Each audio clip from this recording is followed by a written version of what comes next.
हिमांशु जी कई सालों से इस क्षेत्र में काम कर रहे हैं।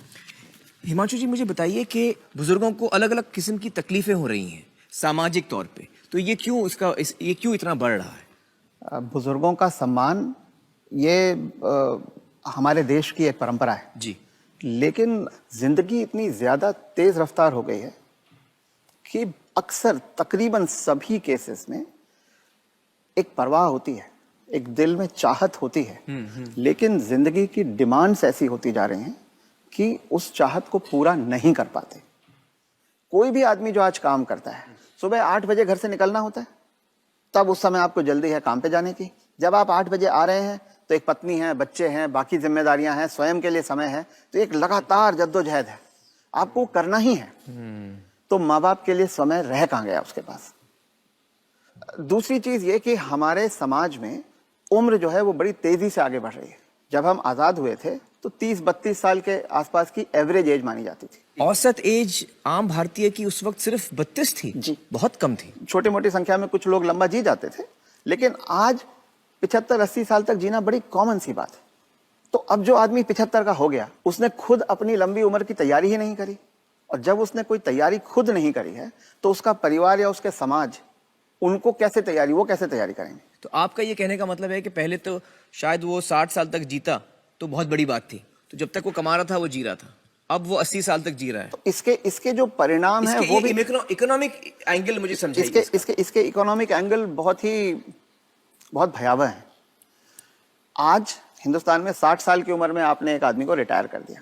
आदमी को अगर 80 साल तक जीना है तो 20 साल के लिए उसको अपना इंतजाम करना है। उसकी पत्नी 10 साल छोटी है तो 30 साल के लिए पत्नी के लिए इंतजाम करना है। औरतें आमतौर पे 5 से 7 साल ज्यादा जीती हैं, तो 35 साल के लिए उसे अपनी पत्नी के लिए फाइनेंशियल इंतजाम करना है और 20 साल के लिए खुद के लिए इंतजाम करना है। आज के इन्फ्लेशन में, आज की महंगाई में कितना भी पैसा आप एक जगह रख दीजिए, क्या वो 35 साल तक खींच सकता है? ये प्रैक्टिकल नहीं है। और जैसे जैसे उम्र बढ़ती जाती है उनके बच्चों की उम्र भी बढ़ रही है। जी। जो आज 70-75 का होगा, बच्चे भी तो 50-55 के हो रहे होंगे। वो अपना बुढ़ापा देखेंगे, वो अपनी लड़की की शादी देखेंगे, वो अपने मकान की किस्त चुकाएंगे। तो जो पीढ़ियों के बीच की जो दूरियां हैं वो बढ़ती जाती हैं। ये इकोनॉमिक वजह से बढ़ रही है। इकोनॉमिक वजह से बढ़ रही हैं। तो अब वो जो कॉन्सेप्ट है कि 60 साल की उम्र में हम रिटायर हो जाएं, उससे बाहर निकलना होगा। जब तक शरीर साथ देता है काम करते रहना है और 2 पैसे कमाते रहना है। जी। कुछ करके किसी तरह से अपनी आर्थिक स्वतंत्रता को कायम रखना चाहिए, जितने ज्यादा से ज्यादा समय तक हम रख सकते हैं। अपने आप को वोकल रखना भी बहुत ज्यादा जरूरी है। अगर मेरी परवाह मेरे परिवार वाले नहीं कर रहे हैं और अगर अड़ोसी पड़ोसी इस बात को जान जाएं, तो कोई भी बुजुर्ग कभी भी किसी परेशानी का सामना नहीं करता। क्योंकि तो चुप ना रहें। रथ साहब ये कह रहे हैं कि चुप ना रहें। अगर आपके बच्चे आपके साथ व्यवहार ठीक नहीं कर रहे हैं, सबको बताएं। तो आप सबको बताएं। जी। रथ साहब, बहुत सारे जो बुजुर्ग हैं हमारे समाज में, उन पे प्रेशर आता है बच्चों की तरफ से कि आपकी जो जायदाद है या जो घर है या जो प्रॉपर्टी है, जो कुछ भी आपके पास है, वो आप हमारे नाम कर दें। इस पे आप कुछ टिप्पणी देना चाहेंगे? पहला ये कि किसी भी हालत में आपके पास जो भी धन संपदा है, जो भी आपके पास आर्थिक साधन है, वो जब तक आप और आपकी पत्नी जीवित हैं किसी और के हाथ नहीं जाना चाहिए। कितना भी प्यार करते हो, किसी के नाम पे नहीं जाना चाहिए। किसी बच्चे, किसी बहू, किसी पोते, किसी के नाम पे ना जाए, कितना भी आप प्यार करते हो। क्योंकि जब तक अगली पीढ़ी को पिछली पीढ़ी का सामान कुछ मिलता नहीं है, तब तक वो उनकी इज्जत करते रहते हैं।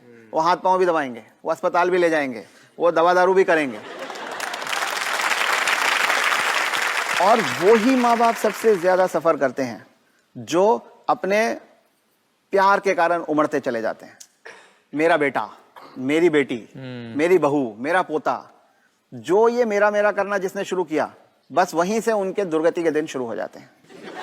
इसलिए सबको ये ध्यान रखना चाहिए कि कुछ भी हो जाए, कोई प्रलोभन आए, कोई इमोशनल ब्लैकमेल हो, कुछ हो, उन्हें अपने पास अपनी चीज को रखना चाहिए। अपने बच्चों से शेयर करें तो अपनी मन की खुशी को शेयर करें, अपने पैसे को शेयर ना करें। जी, बिल्कुल सही कहा आपने। जब चुनाव होते हैं तो सबसे बड़ी संख्या में वोट देने